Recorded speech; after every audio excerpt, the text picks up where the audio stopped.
നരേന്ദ്രമോദി അടക്കം പ്രചാരണത്തിനെത്തിയ ആലത്തൂർ മണ്ഡലത്തിലെ തിരഞ്ഞെടുപ്പ് രാഷ്ട്രീയം സംസ്ഥാനമൊട്ടാകെ ശ്രദ്ധ നേടിയതാണ്. ഇത്തവണ 20,000-ന് മുകളിൽ ലീഡ് നേടി മന്ത്രി കെ രാധാകൃഷ്ണൻ മുന്നേറുകയാണ്. പാലക്കാട് ഗവൺമെന്റ് വിക്ടോറിയ കോളേജിലാണ് വോട്ടെണ്ണൽ നടക്കുന്നത്. നിലവിൽ കേരളത്തിൽ 2 സീറ്റിൽ മാത്രമാണ് LDF ലീഡ് നിലനിർത്തുന്നത്. 2009-ലെ ആദ്യ ലോക്സഭാ തിരഞ്ഞെടുപ്പ് മുതൽ ആലത്തൂരിൽ LDF ആണ് ജയിച്ചത്. 2009-ലും 2014-ലും PK ബിജുവിലൂടെ LDF ആലത്തൂർ കോട്ട സ്വന്തമാക്കുകയായിരുന്നു.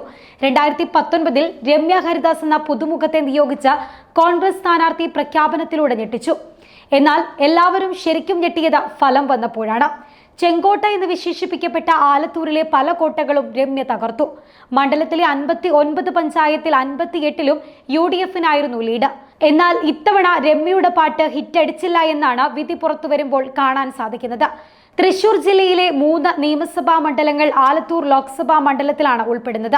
പാലക്കാട് ജില്ലയിലെ തരൂർ, ചിറ്റൂർ, നെൽമാറ, ആലത്തൂർ എന്നീ നിയമസഭാ മണ്ഡലങ്ങളും തൃശൂർ ജില്ലയിലെ ചേലക്കര, കുന്നംകുളം, വടക്കാഞ്ചേരി എന്നീ നിയമസഭാ മണ്ഡലങ്ങളുമാണ് ആലത്തൂർ ലോക്സഭാ മണ്ഡലത്തിൽ ഉൾപ്പെടുന്നത്. ആലത്തൂർ ലോക്സഭാ മണ്ഡലത്തിൽ ഇന്ന് ഇന്ത്യ ശ്രദ്ധിക്കപ്പെടുന്ന ഒരു മണ്ഡലം തന്നെയായി മാറിയിരിക്കുകയാണ്. BJP സ്ഥാനാർത്ഥിക്ക് വേണ്ടി പ്രധാനമന്ത്രി നരേന്ദ്രമോദി നേരിട്ട് പ്രചാരണത്തിനെത്തിയ മണ്ഡലം. അതുകൊണ്ട് തന്നെ മുന്നണികളും ശക്തമായ സ്ഥാനാർത്ഥികളെയാണ് കളത്തിലിറക്കിയത്. LDF സ്ഥാനാർത്ഥിയായി എത്തിയിരുന്നത് ദേവസ്വം മന്ത്രി കെ രാധാകൃഷ്ണനാണ്. സിറ്റിംഗ് MP രമ്യ ഹരിദാസൻ തന്നെയാണ് കോൺഗ്രസിന്റെ സ്ഥാനാർത്ഥിയായി മത്സരിച്ചത്. BDGS-ൽ നിന്ന് BJP ഏറ്റെടുത്ത മണ്ഡലത്തിൽ പാലക്കാട് വിക്ടോറിയ കോളേജ് മുൻ പ്രിൻസിപ്പൽ TN സരസുവാണ് മണ്ഡലത്തിൽ മത്സരിച്ചത്. ഏപ്രിൽ 26-നാണ് മണ്ഡലത്തിൽ വോട്ടെടുപ്പ് നടന്നത്. 73.42% പോളിംഗ് ആണ് ഇവിടെ കഴിഞ്ഞ തെരഞ്ഞെടുപ്പിൽ രേഖപ്പെടുത്തിയത്.